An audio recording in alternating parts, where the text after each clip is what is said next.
It's that time again. Yep, I'm back, Ronald Haynie, right back at you to read to you from chapter 2 today, February 2nd, 2021. Every day is Black History around here. Yep, so I'm going to get right to the read. To obtain this novel, if you want to purchase this book, there's ways to get it in the description box. And really quickly, if you're familiar with Cash App, you can Cash App $25, which will cover postage and handling, to dollar sign Ronnbyllze. That's Ronnbyllze. Again, Cash App $25 to dollar sign Ronnbyllze, Ronnbyllze.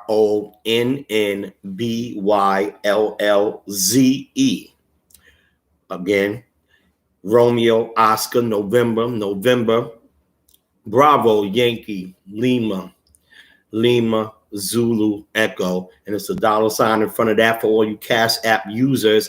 And then, of course, the novel is on Amazon. I do suggest you check the Amazon reviews, and by all means, all of you out there that are buying books, please, more. I want more Amazon reviews. Thank you very much for enjoying the book. And here we go. Happy Black History Month to you. As we get ready to get busy, out an excerpt from chapter 2 from Duppy, You Reap What You Sow, a novel by yours truly, Ronald Haynie. Here we go, out of chapter 2. Bam. Meanwhile, one tenement over next door, in a top floor apartment, Dwayne had 15-year-old Annette Wilkinson bent over, giving her what she asked for. Dwayne was learning how to give it to girls, nice and hard, just because they asked for sex that way. Coincidentally, earlier that afternoon, no one was home at the Wilkinsons, so frisky Annette decided to invite Dwayne upstairs to get his hair braided.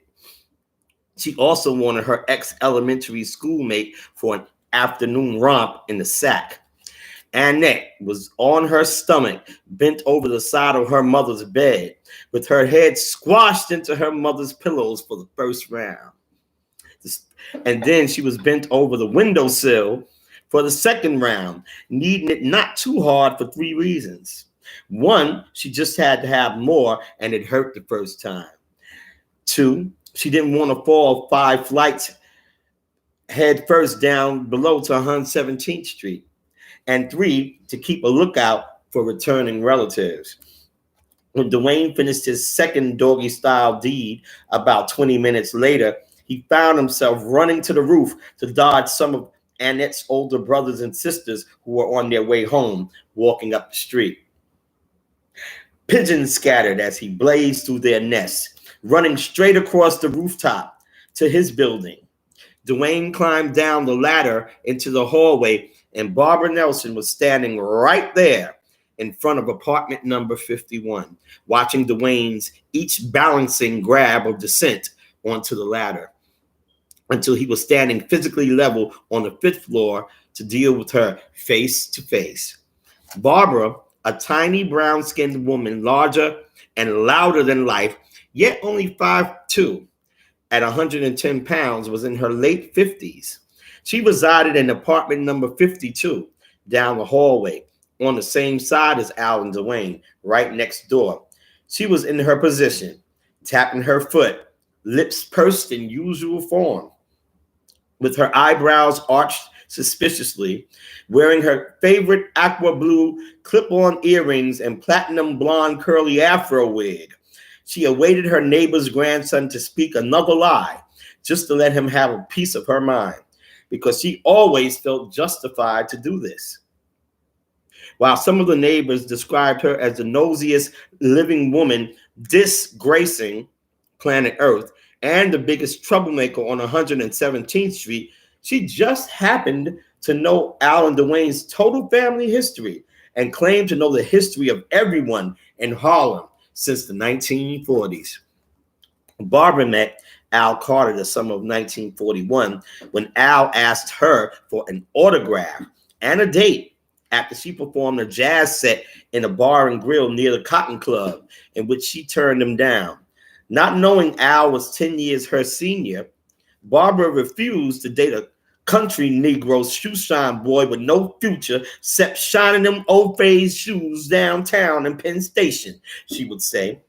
She would eventually have to face Al again once the shoeshine boy began dating her roommate, Mattie Mae Brown, and the dancer by coincidence, after Al met Mattie one Sunday evening leaving a church service. Barbara and Mattie met on their way to New York from South in the Negro car on the railroad. Barbara mistook Mattie for Catherine Dunham. Mattie, ironically, was heading to New York City to become a dancing girl at the Cotton Club, after being told she resembled Catherine Dunham several times. And Barbara wanted to get to Harlem to become a singer.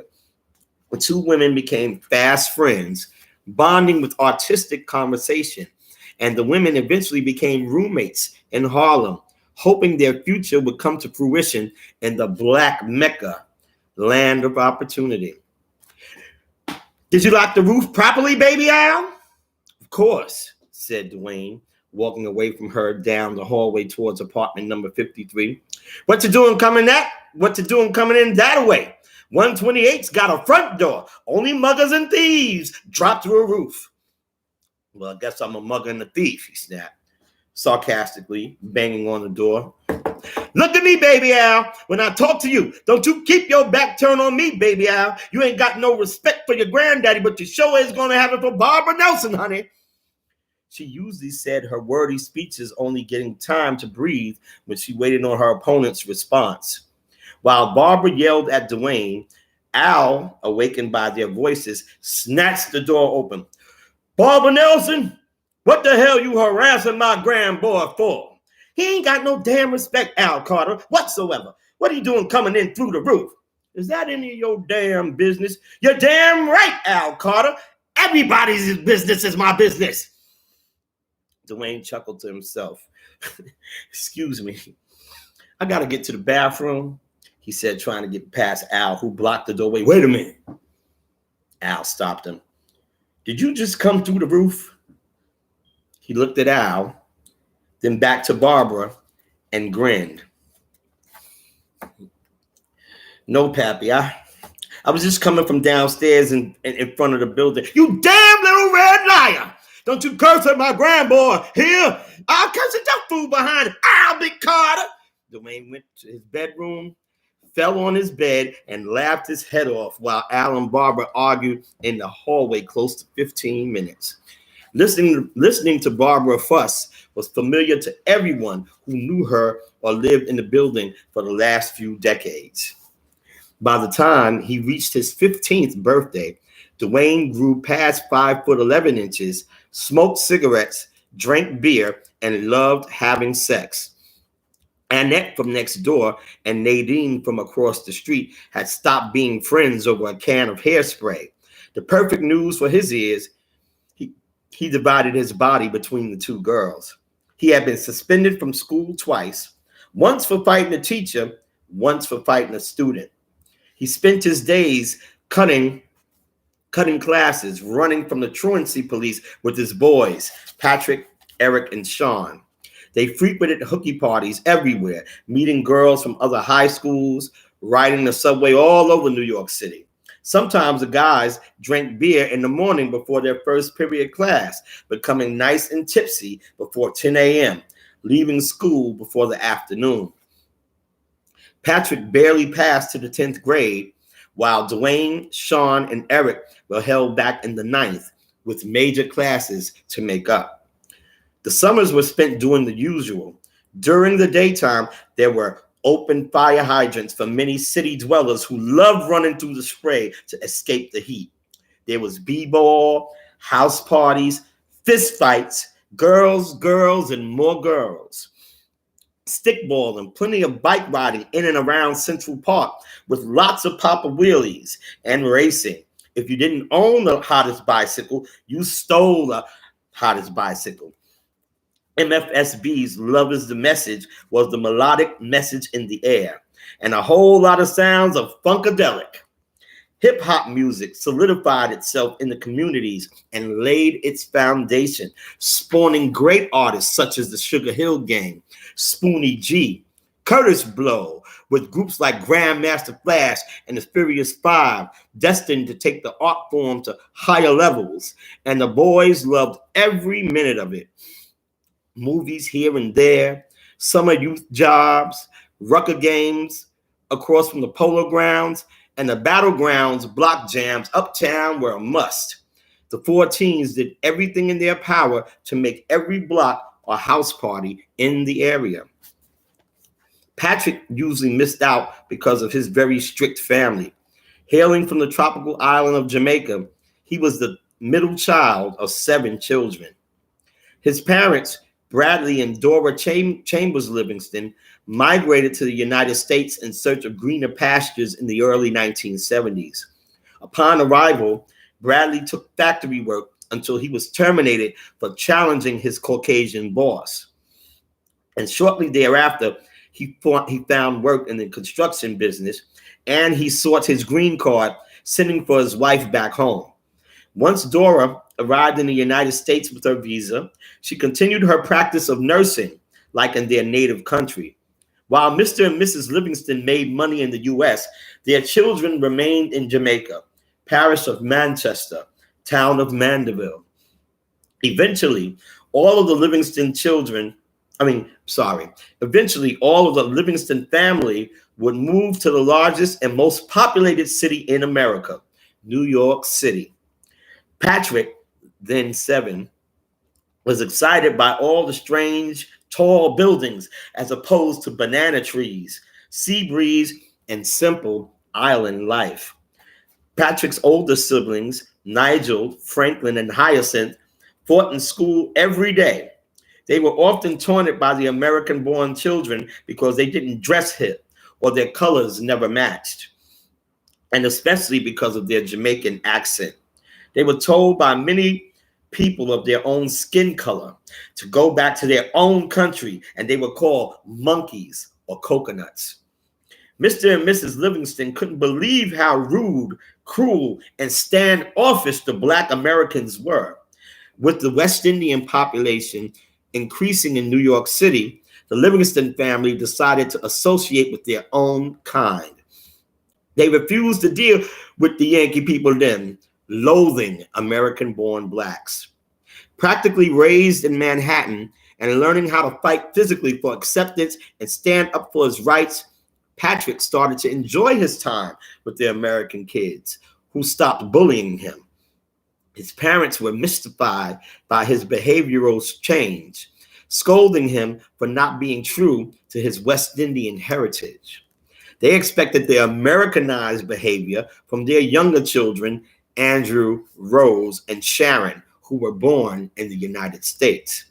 Patrick and the older boys were beginning to be known as troublemakers at home.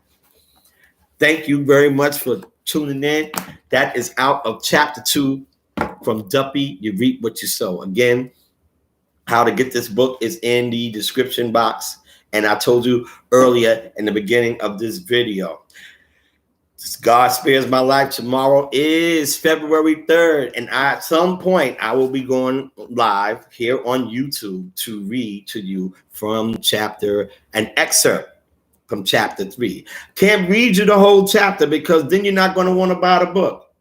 And you can let me know in some comments in the description box if this should ascend into an audio book, because I need to do an audio book. I think William Peter Blatty's, he wrote The Exorcist. I think his audio book is phenomenal. It's like the novel, and I may have to do it the same way. He's a major influence on this book.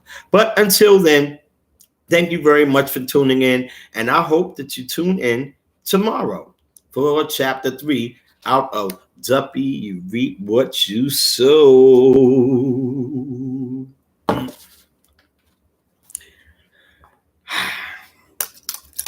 Now back to my regularly scheduled swag. I like to think I'm the Ralph Ellison of hip hop. See you tomorrow. Chapter 3. Happy Black History Month. It's every day. It's Black History 2021.